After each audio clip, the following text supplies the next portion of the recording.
everybody. Welcome to WarKry Radio. I am your host, Karena Calhoun, and I have Sara Rosinsky here on the show.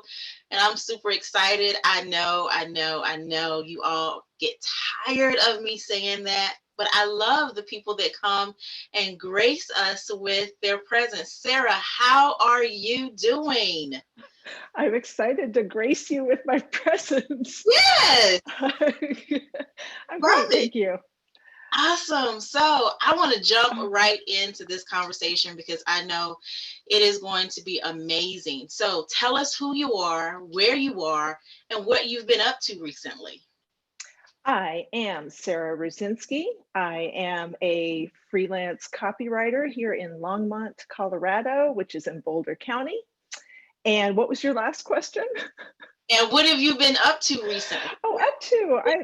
So far today, I've walked a dog and I recently moved here and trying to think what else. Yeah, just getting this new house more and more livable.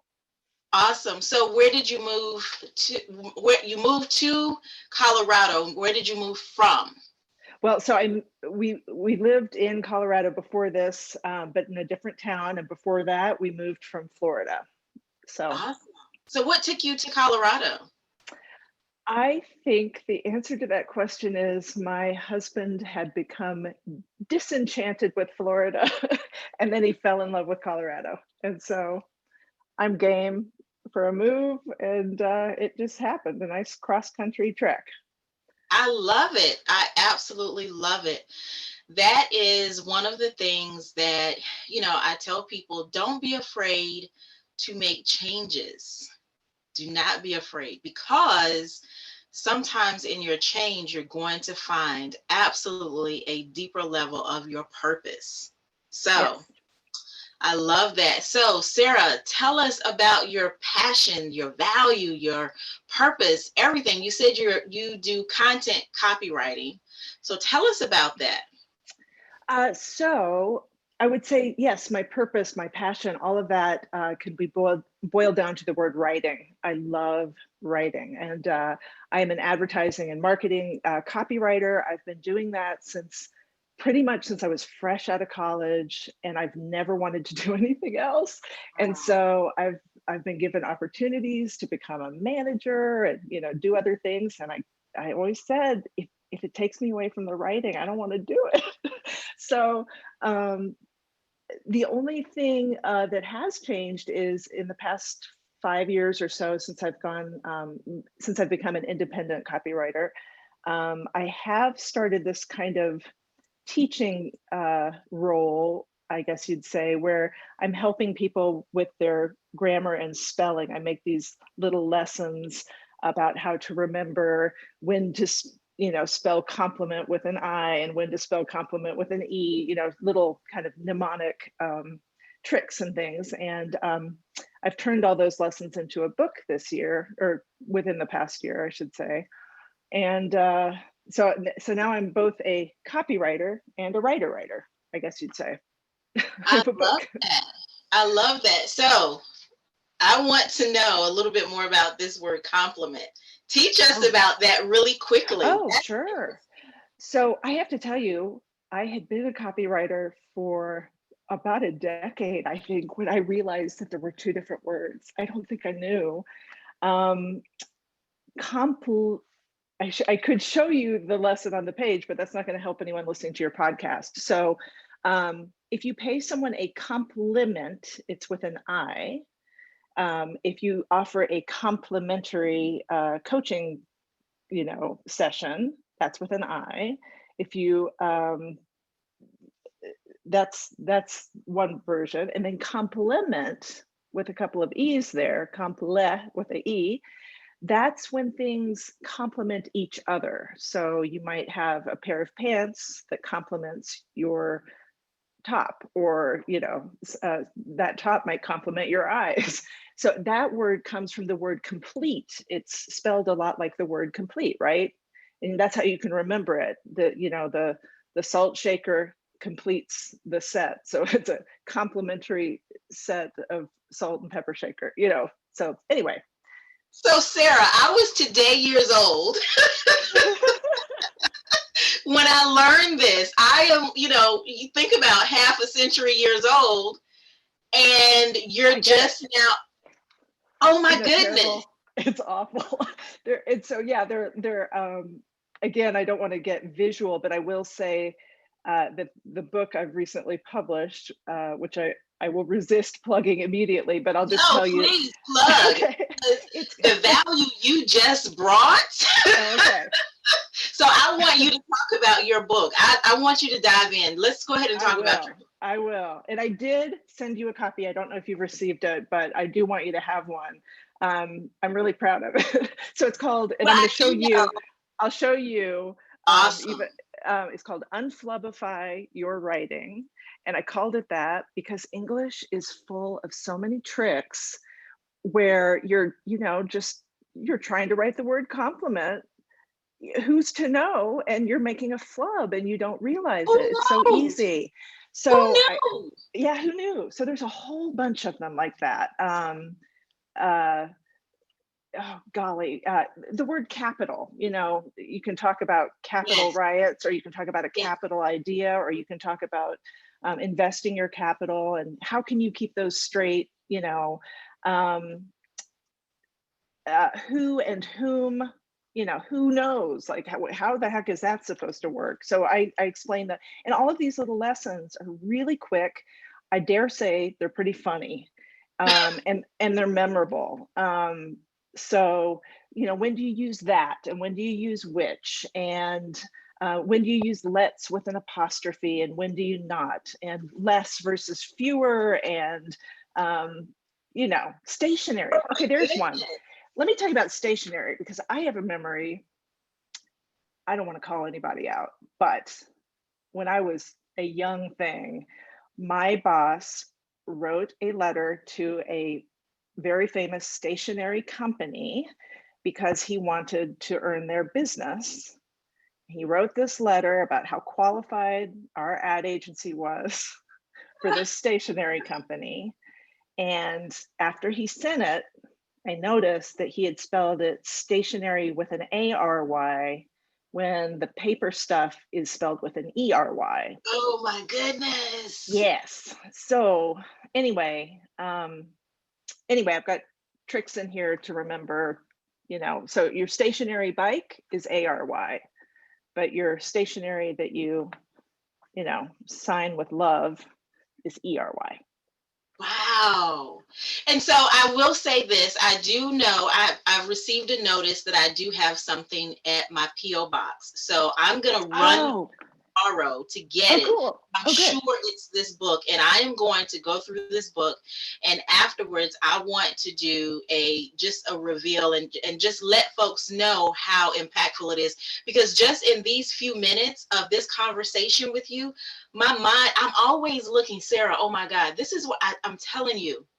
This is why I love fireside chats, because you have literally expanded my mind in just this few minutes with this, because I never, some of it I did know, like let us, L-E-T apostrophe S. So those are some things and I'm really big on making sure I'm spelling words correctly, making sure I'm using the right terminology. But there's just some things that you've mentioned that I literally had no idea about.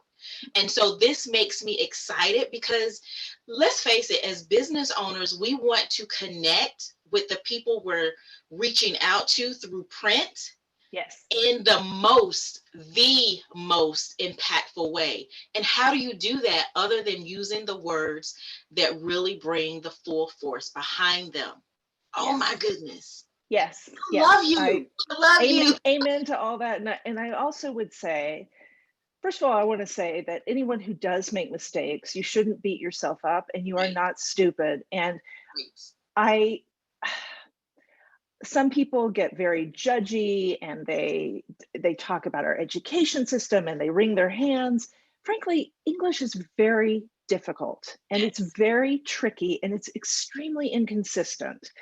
And so I'm not here to tell anyone about their shortcomings. I'm here to help them Yes. to do better. And I believe that if you do learn this stuff, you will write with more confidence and more joy. And I think a lot of people hate writing because they're afraid of these errors. They don't think they know what they're doing. And I say it's a joy that we can all have. And right. It's so wonderful. So, Sara, where can we find your book? Because I want people to run immediately to get this book so that you can have the joy. Yeah. Honestly, have this joy and have this confidence. That's one thing that I really like to boost up in people, have that confidence in whatever it is you are doing. So where can we find this book? So you can go to unflubify.com, and that's spelled UNFLUBBIFY.com, or you can just go to Amazon and look for my name and that title. I created that website because if you're interested, I can sign a copy. If you want to order it through my website, you can do it that way. Or anyway, those are some options. And it's now available on Kindle, although I really prefer the paper version because it's a very pretty book. It was designed by someone named Sarah Neighbor. And the cover, I think you'll agree, is lovely. And she's got some illustrations in here that I just think are lovely. And there's a capital that she, oh, wow. Anyway, I'm really proud of the way the book looks. So anyway, I think the paper version's the best. So how did you get into this field? What drew you to this? How did this become your purpose? So it's funny. I certainly didn't begin my career thinking this is where I would end up. I've always been interested in words. And with every passing day and year, I've become more interested in them. I've become interested in typography and the history of printing and the shapes of letters and and punctuation and all of that. So the older I get, the more into that I get, and the more I wish I could live a second lifetime so that I could learn even more. But this kind of helping other people to learn this tricky stuff, it began when I was working as senior copywriter at Public Supermarkets. I remember distinctly, I was writing an email to the entire department about how to remember to use the serial comma, which some people call the Oxford comma. And I wanted everyone to know that our house style was to use the serial comma. And I remember I wrote an example sentence about the senator, comma, the nanny, comma, and the situation. It was some little joke like that. And I thought, ooh, that was fun. Like I entertained people, but I taught them something. Gotcha. So that was kind of at the back of my head, and that was back, I don't know, in early 2000s or something. And so when I went freelance in 2016, full time, I thought, well, I want to be on LinkedIn. I want business people who live on LinkedIn to know that I'm a capable writer. So what could I write about? What do I know? Well, what I know is writing. So I started making these little memes where I'd explain, did you know that the phrase just desserts, that word is spelled DESERTS, not like the sweet stuff. It's a different spelling. Wow. No one knows. It's crazy. It's the craziest spelling I know. So anyway, I thought, well, people will find that interesting. Maybe they'll share it. So I put my name and my, company, Shiny Red Copy is the name of my company. I put that at the bottom. I figured, share away. If you find it interesting, spread the word about me. And slowly but surely, people did start to be interested and ask questions and make requests for explanations of other things that they had trouble with. Now I have a huge list of requests where people, have trouble or they see mistakes. Anyway, so it's just kind of this thing that evolved and grew, and I kept enjoying it, and I kept making time to do it. So yeah, so I continue to be an advertising copywriter, but I'm really liking this other half of my life, I guess you'd say. I love that. I absolutely love that. And what a way to really transition and lean into your gifts, your talents, but then also it become your purpose. I absolutely love that. So, Sara, if we wanted to get in touch with you, say, I don't know, Jane, business owner, Mhm. is listening to the show and she wants to get in touch with you. What's the process to get in touch with you, and what services specifically do you offer? Okay. Um, so I am extremely active on LinkedIn. I will tell you that. So if you look for Sara Rosinsky, you'll see me every single day. I really have fun there. However, my website is shinyredcopy, all one word, .com. Also Sara Rosinsky, if you forget that, .com. And I'm also on Instagram and Twitter, but I really live on LinkedIn. Okay. That's where I'm a loudmouth Gotcha. I all the understand. time. So if someone wanted to get in touch with you, what's the process and what services are you offering to them?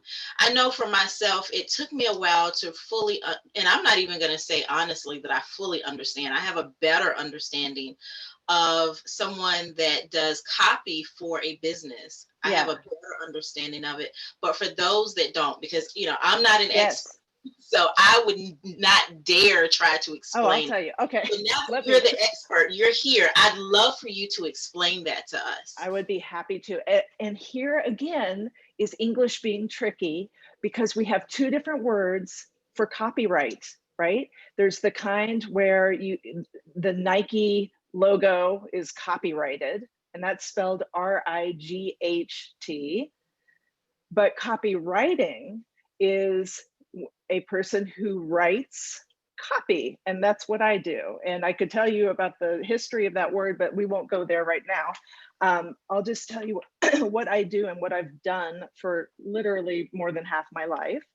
Um, I write advertising.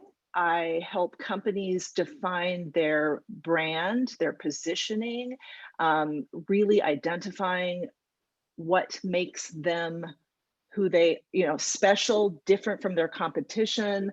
Um, I articulate, literally, I put into words um, the things that make companies better and good. So these days, let's see, I've been writing, messaging and branding for some companies. Excuse me. I've written websites recently, emails, digital advertising, print advertising. I love naming companies. I love coming up with taglines. I am happiest when I have a limited space and I have to make words that fit within that space, grab people's attention, get them either to smile or care or act or understand. It's like a Rubik's cube to me. If I want Wow. to put a message on the side of a bus, for example, well, you have to figure that bus is moving, people are busy, they're crossing a street, they can't be too distracted. So what could I do with 10 letters that would make them remember this message? To me, that's a blast. Wow. I love that. I absolutely So love that. And this is so fascinating. I've never really sat down and talked to someone that writes copy. And the way you explain the difference between copyright and copyright, mhm. RIGT and Yeah, WRITE, it really triggers in my mind copyright, RIGHT. Really, you have the right to this particular thing. right, exactly. RIGHT, but then Yes, WRITE is you're writing this. So yes. thank you for that. And I'm It's sure there are confusing. others that are listening that will, catch on and this is, I mean, again, you are expanding my mind just in this short conversation. Oh, well, good. I absolutely love it. So what do you have going? Do you have, should I say, anything going on as far as any special services here recently that you want to talk about, or any boot camp? I know you said you're teaching folks through your book, but anything else you have going on that you want to talk about? I don't offer a, course or anything like that. I am speaking. I'm looking at my calendar here. I have two different talks I'm participating in the next like 10 days, 2 weeks. That you can find out about them more if you connect with me on LinkedIn. But I will be talking about B2B, which is I don't know if everyone knows this, but there are these strange two buckets for copywriting. One is called B2C, which is when businesses talk to consumers, and that might be someone selling me a brand of mascara, I suppose. And then there's B2B, which and I would argue they're really not different, these two things, because you're always speaking to a human being, but whatever. A B2B, which is when you might be, I don't know, an aeronautic manufacturer who's trying to get, an airplane company to buy your engine parts or whatever. So anyway, B2B, I'll be talking about that. I'll be talking, in fact, about how it's not B2B, it's H to H, it's human to human. You're always, whenever you write, you're speaking to one person who is reading your words, and you've got to make them care, and you've got to make them want to keep reading. So it really doesn't matter the purpose of your writing. That's always the goal. So anyway, that's one that's happening on the 15th, and then on the 12th, it's called the Small Biz Creative Conference. I think that's the order of the words. I hope I have it right. But anyway, and at that, I'll really be talking about. I'll be helping people to do their own writing. Sort of what are some good rules to live by, good ways to get words down on paper or on the screen. That'll be a little bit of a longer talk. So yeah, I love it. So Sara, if someone wanted to reach out to you, a business owner wanted to reach out to you, and they find you on LinkedIn or your website, and so would they have an initial discovery call, breakthrough call? I don't know, different people term them differently. So would they have that call with you? How does that work? Do you then maybe look at their website or their content? What do you do? So I don't have a real hard, fast, productized, approach to initial. I would be happy to have an initial conversation and get an idea of what the person is looking for. And then I will be very honest about whether I'm the best solution, for their needs. I know a lot of other writers. There are kinds of writing I don't like to do. I'm not a resume. That's not, it's something I could do, but I've chosen not to do. But I know lots of very capable people. I'm real good at making connections. So I'm happy to pass them on to one of my, many kind of colleagues in the world. I'm good at helping people sort of prioritize. It can be kind of overwhelming, right? When you run your own business and you think, well, what do I do first? Do I make a beautiful website first, or should I start an email campaign? Or, if my website isn't great, do I want to send people there? And I only have so much money. And, I'm happy to kind of talk through some of those big challenges up front, and then we can decide if I can help out. I love it. I love it. So Sara, thank you so much for coming and literally gracing us with your presence and bringing this massive value. This is really what I'm talking about. In a short amount of time, bringing value that is going to absolutely change some things in folks' lives. I know for myself, this has been really amazing. Oh, good. So I'm appreciative for you coming and talking to us here on Go Be Great. So please, if you all don't do anything else, go and grab Sara's book. I know I am going to run to the post office tomorrow to get my copy, and I will be telling you more about how it's really helped me once I go through it. I'm sure it will, without a doubt. Oh, and good. so I will have, as you all know, I will have clickable links in the show notes. So listen, I'm excited to be linked with you, Sara, to link arms with you. And thank you so much again for coming on the show today. Any last thoughts you want to leave with the listeners? Mostly, I want to thank you for having me. This has been lovely. And yeah, in terms of your listeners, I would say don't be afraid of writing. Please don't hate writing. And I promise you can improve your writing and actually enjoy it. So that would be my encouragement. I love it. Thank you so much, Sara. So, folks, this has been another great episode of WarKry Radio. Go be great. And you know how we do. I will see you all on the flip side. Bye, everybody.